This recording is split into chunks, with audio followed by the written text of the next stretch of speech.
Anong pwede mong maibigay na advice dun sa mga gustong mag-start ng negosyo?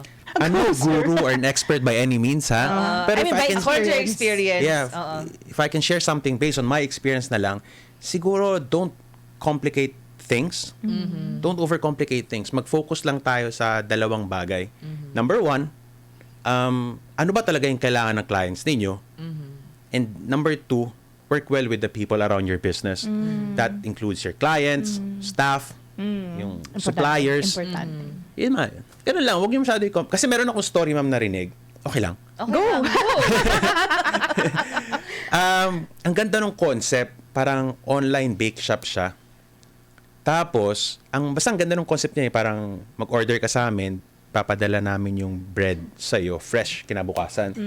Hindi natuloy yung business. You know why? Nagtatalo yung mga partners, parang sinasabi, ito ang gusto kong box, ito yung gusto kong box. Hindi na, parang ganun, hindi na natuloy yung negosyo. Eh, sabi ko, wow, grabe naman yung pagko-complicate ng bagay-bagay na yun. Kung ako yun, 2-3 days, no problem. Send yan. Oo. And yun din siguro makarasa kung ikaw lang mag-isa.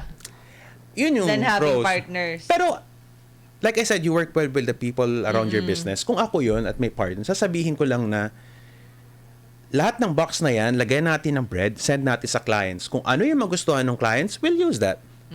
Kesa yung pag-aawayan natin yung di pa natin alam yung result. Hanggang sa wala na naging negosyo. Hanggang di na natuloy.